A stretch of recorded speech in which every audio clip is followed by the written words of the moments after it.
दशम स्कंद उत्तरार्ध का आरंभ। कृष्णाय वसुदेवाय हरिये परमात्मने प्रणत क्लेश नाशाय गोविंदाय नमो नमः। प्रणाम करने वालों के दुख हरता श्री कृष्ण वासुदेव हरि परमात्मा गोविंद को बार बार नमस्कार हो। सभी साधनों का फल है मन शुद्धि। इसके लिए मनुष्य भांति भांति के साधन करता है। जगत विकृत नहीं हुआ, मन की अशुद्धि के कारण ही जगत भी विकृत लगता है। इस जग में ज्ञानी भी है और अज्ञानी भी। ज्ञानी के लिए यह जगत आनंददायी है और अज्ञानी के लिए दुखदायी। ज्ञानी का मन अति शुद्ध होता है और अज्ञानी का मन पशु सा जड़। काम क्रोध आदि विकार मन को अशुद्ध करते हैं। मन निर्विकार निर्वासनामय बनेगा तभी शुद्ध होगा। शुद्ध हुआ मन निष्काम बनेगा और तभी ज्ञान का उदय होगा। मन शुद्धि के लिए योगी जन ध्यान, धारणा, प्रत्याहार, प्राणायाम आदि करते हैं, किंतु कई बार ऐसा करने पर भी मन पूर्णतः शुद्ध नहीं हो पाता।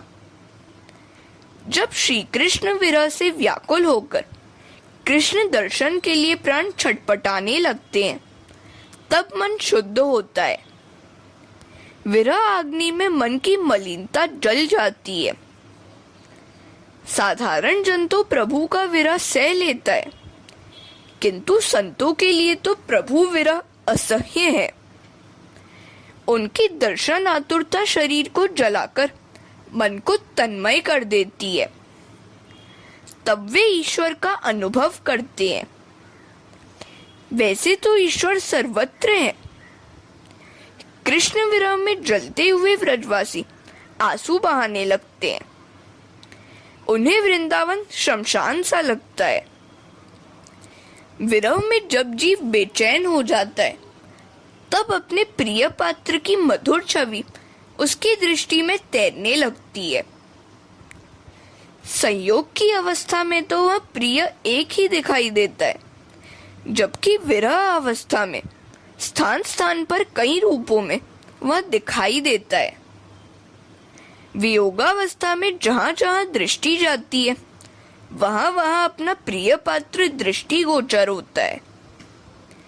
गोपी प्रेम की कथा उद्धव जी के प्रसंग के साथ समाप्त हुई।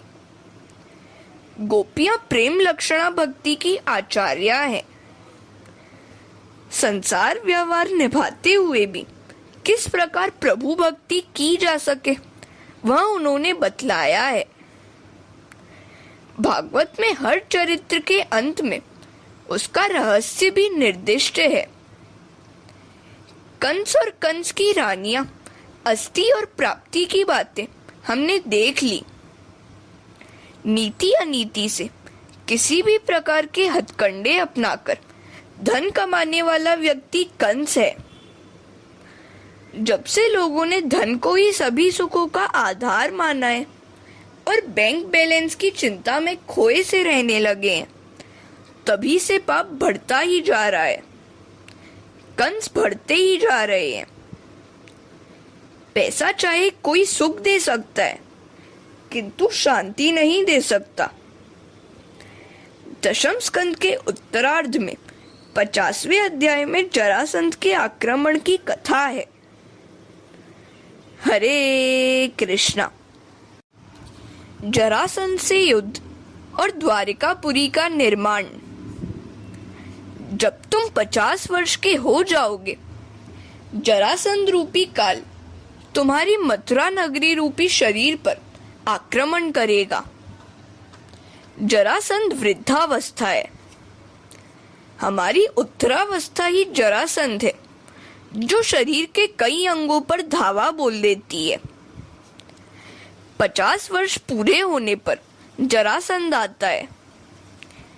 जीवन का पूर्वार्ध समाप्त हुआ और अब उत्तरार्ध आया है। वृद्धावस्था शुरू हो रही है। जरासंध के आने पर मथुरा का गढ़ टूटने लगता है। आंखों की, कानों की, हाथ पांव की शक्ति क्षीण होती जाती है।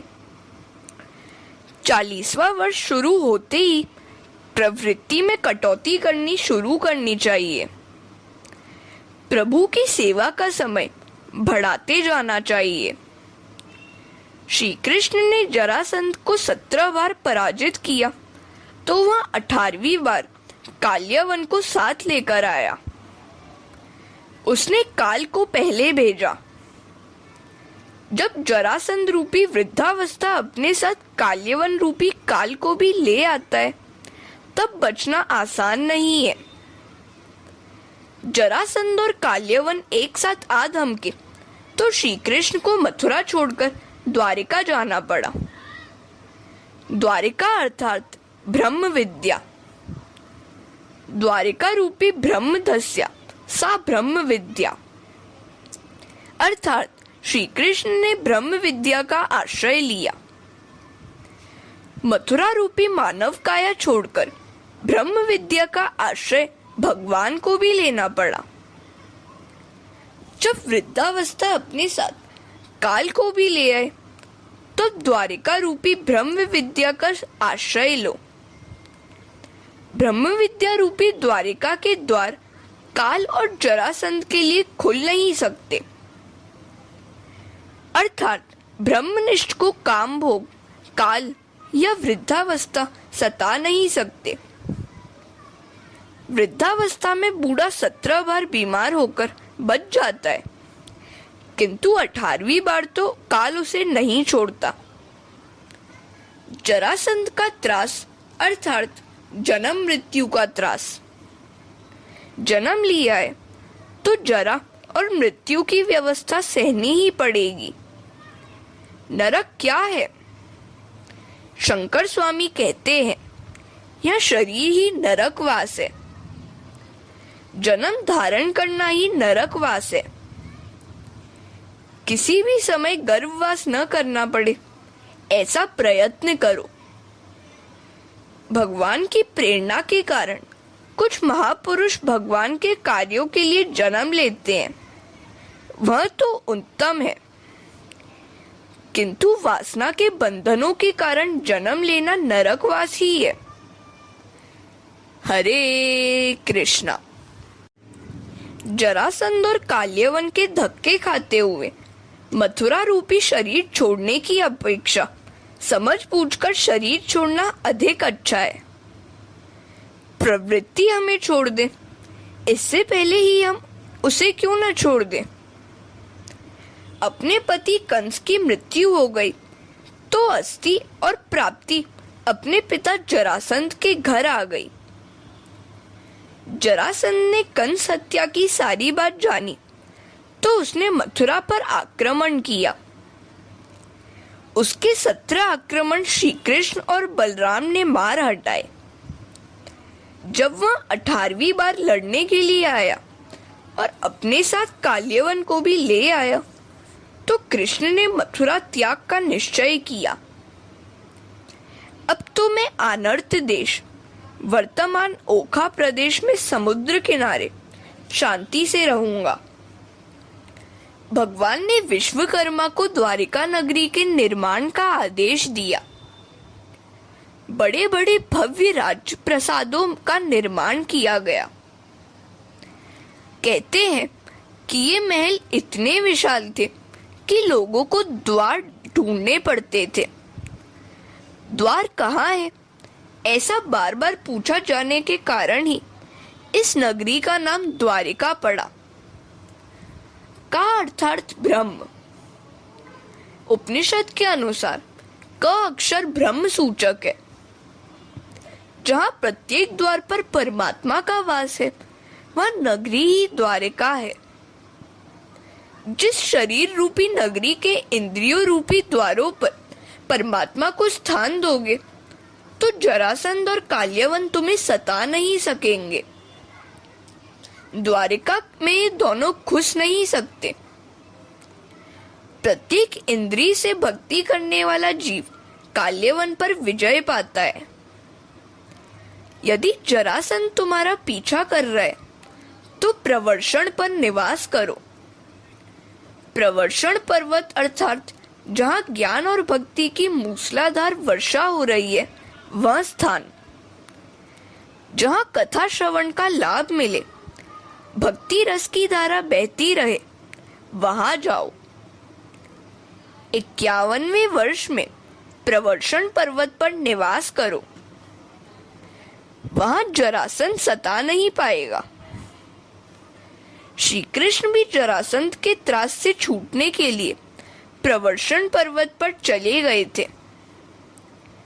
51-52 वर्ष की वय होते ही गृहस्थाश्रम के लिए तुम पात्र नहीं रहते।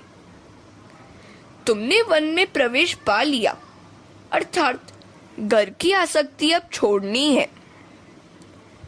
विलासी लोगों के बीच में रहकर विरक्त जीवन जीना आसान नहीं है। जहाँ भक्ति और ज्ञान की सतत वर्षा हो रही हो, वैसी पवित्र भूमि में बसकर ही तुम जरासंध से पीछा छुड़ा पाओगे। भोग भूमि में भक्ति ठीक से नहीं हो पाएगी।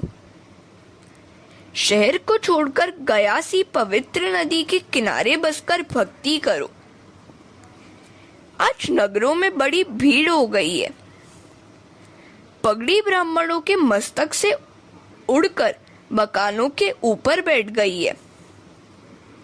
यदि ये बूढ़े लोग शहर छोड़कर नदियों के किनारे जा बसे तो शहर में भीड़ कुछ कम होगी और वे लोग वहां भक्ति भी अच्छी तरह कर पाएंगे।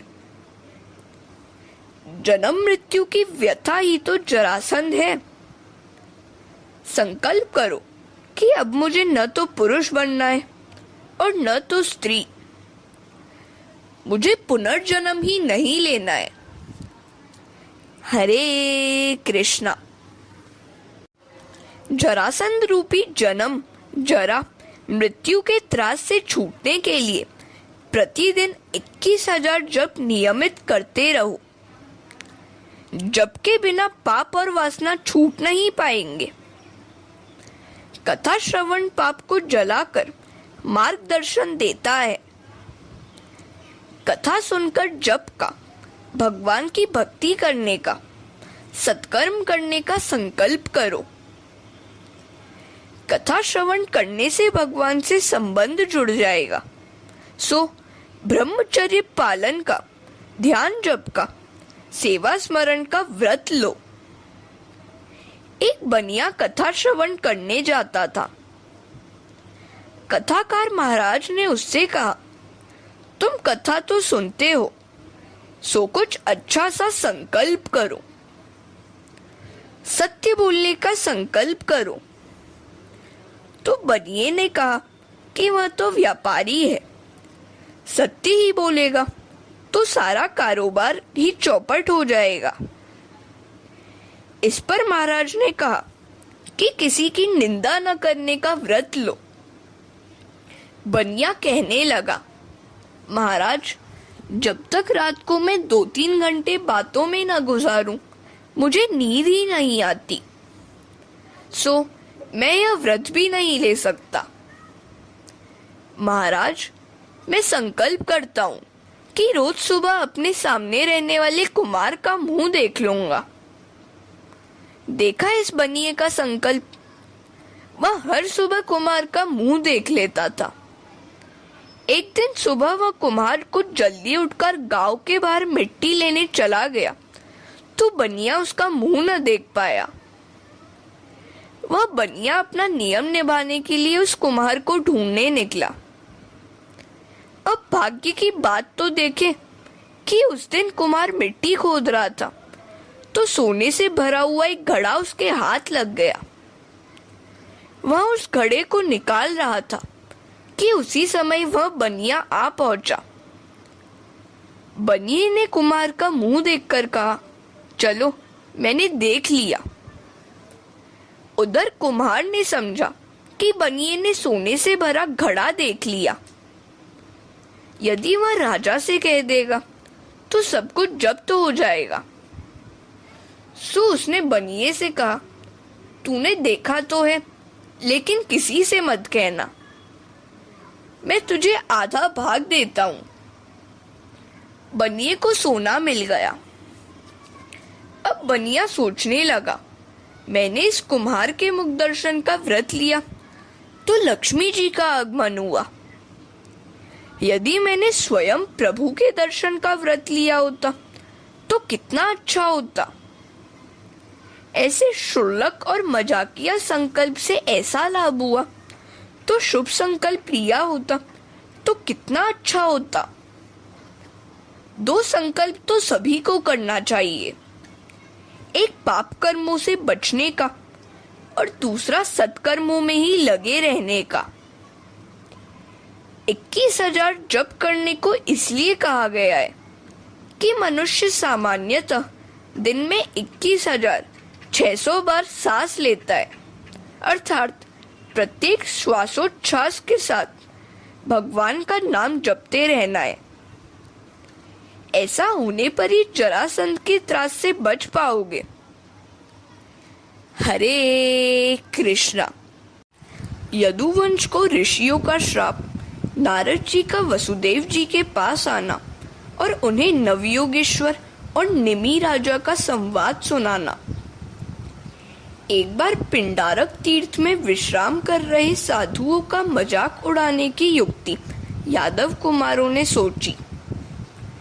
उन्होंने सांब को नारी का वेश पहनाया और ऋषियों के पास ले जाकर उनसे पूछा, महाराज, इस गर्भिणी नारी को पुत्र होगा या पुत्री?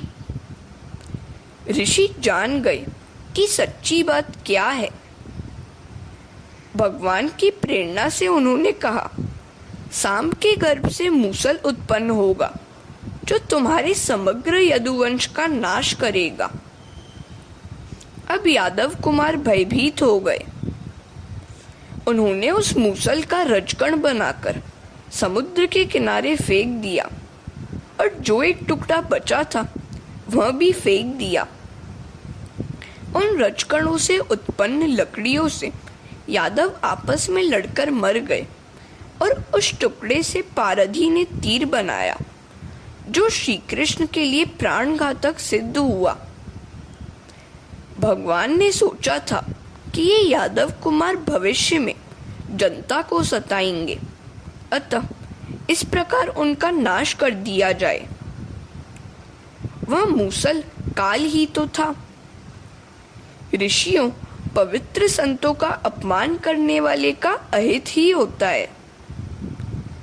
बुद्धि विकृत होते ही काल आ धमकता है। जीव को उत्पत्ति और स्थिति में आनंद आता है, लय में नहीं। भगवान को लय में भी आनंद आता है क्योंकि वे स्वयं आनंद रूप हैं। एक बार नारद जी वसुदेव के यहाँ पधारे तो उन्होंने नारद जी की विधिवत पूजा करके कहा, कृपया मुझे वह उपदेश दीजिए जिससे मैं इस जन्म मृत्यु रूप भयानक संसार को अनायास ही पार कर सकूं। नारद जी ने वसुदेव को नवयोगेश्वर और निमि राजा का संवाद सुनाया। एक बार विदेहराज निमि की राजसभा में नवयोगेश्वर पधारे तो राजा ने उनसे पूछा, परम कल्याण का स्वरूप कैसा है, उसका साधन क्या है? क्या आप मुझे भागवत धर्म का उपदेश करेंगे? आधे क्षण का सत्संग भी मनुष्य के लिए परम निधि बन सकता है। तुल्याम लवेनापि न स्वर्गम न पुनर्भवम भगवत संगस्य मर्त्याना किमुताशिषः। भगवान में आसक्त संतों का क्षण भर का संग भी स्वर्ग और मोक्ष की तुलना में अधिक महत्वपूर्ण है, तो अन्य पदार्थों की तो चर्चा ही क्या। योगेश्वर कहने लगे, राजन, ध्यान से सुनो। श्री कृष्ण अंशी है और जीव अंश। कोई पूछेगा कि वे दोनों कब और कैसे विभक्त हुए, अज्ञान का आरंभ कब हुआ या कैसे कहा जा सकता है? अज्ञान का तो नाश ही करना है। जीव रूपी अंश ईश्वर रूपी अंशी से मिलने पर सुख और शांति पा सकता है। वह विरह ही महादुख का कारण है। जब से जीव परमात्मा से विभक्त हुआ है, दुखी हो रहा है। निर्भय होना हो तो परमात्मा की शरण में जाओ। जीव ईश्वर से किंचित भी विभक्त होगा तो दुखी ही होगा। जीव मात्र रोगी है क्योंकि वह वियोगी है।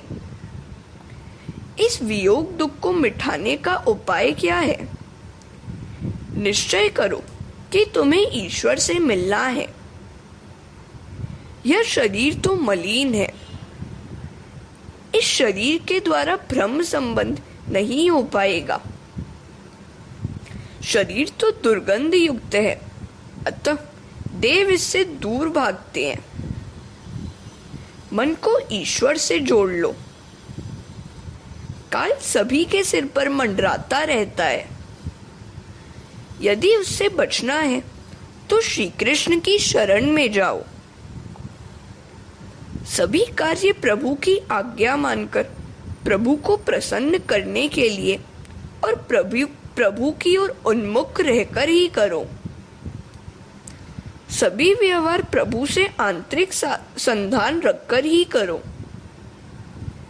वैसा करने पर सभी क्रियाएं भक्ति बन जाएंगी। हरे कृष्णा। कर्कश वाणी का प्रयोग कभी नहीं करना। सभी में प्रभु का अंश है ऐसा मानकर व्यवहार करने से वह व्यवहार भक्तिमय बन जाएगा। जड़ चेतन एक है, सभी जड़ चेतन ईश्वरमय है ऐसा मानने से पापों से बचा जाएगा और मन को शांति भी मिलेगी। सभी संत भी जीवन निभाने के हेतु कोई न कोई कामकाज तो करते ही थे। सेनानाई ने सोचा कि वह लोगों के सिर से तो मैल बाल उतारता है किंतु अपने ही मन का मैल दूर नहीं करता। वह सोच में डूब गया। धीरे धीरे उसका जीवन ही पलट गया और वह संत बन गया। कारोबार करते समय प्रभु को हमेशा याद करते रहो। सांसारिक व्यवहार और भक्ति को एक कर दो। ज्ञान प्राप्त करने के लिए सत्संग करना आवश्यक है, सो प्रतिदिन सत्संग भी करना चाहिए। सत्संग से मन की अशुद्धि दूर हो जाती है। जीव जन्म के समय तो शुद्ध होता है किंतु संग का रंग उस पर चढ़ता जाता है। सो हमेशा श्रेष्ठ संतों के संग में रहो।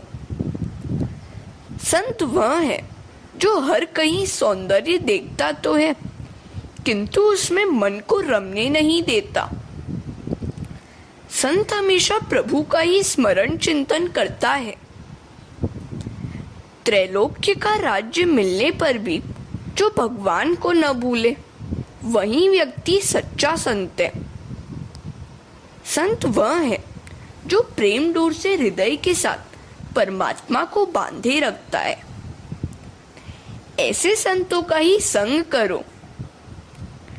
जब तक सांसारिक विषय प्रिय लगते हो तब तक तुम वैष्णव नहीं बन सकते और मुक्ति के लिए पात्र भी नहीं हो। सुंदर विषयों का उपभोग करने की शक्ति और सुविधा होने पर भी मन उनमें न जाने दे, वही सच्चा वैष्णव है। दो मार्ग हैं, त्याग का और समर्पण का। जो त्याग कर सके वह समर्पण करे। सभी के साथ प्रेम करो। सब कुछ कृष्णार्पण करने का भाव करो, अथवा न तो मैं किसी का हूं और न कोई मेरा है ऐसा मानकर सर्वस्व का त्याग करके प्रभु से प्रेम करो। शरीर वाणी, मन, इंद्रियां, बुद्धि तथा स्वभाव से किए जाने वाले सभी कर्मों को नारायण को समर्पित करना सीधा सरल भागवत धर्म है। कायेन वाचा मनसेन्द्रियैर्वा बुद्धियात्मना वा नुसृत स्वभावात् करोति यत् सकलम परस्मै नारायणायेति समर्पयेतत्।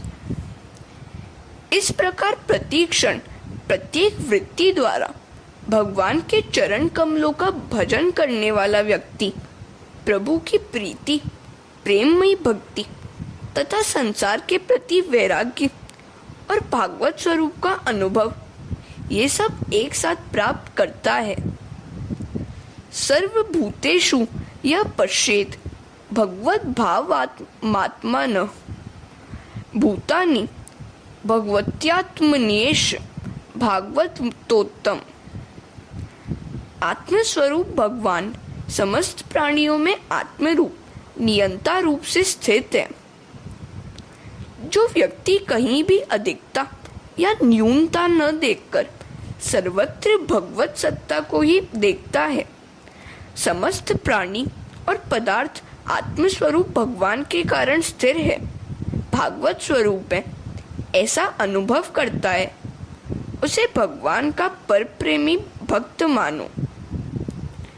जो मन से एकमात्र भगवान में निवास करता है वह उत्तम भागवत भक्त है। हरे कृष्णा।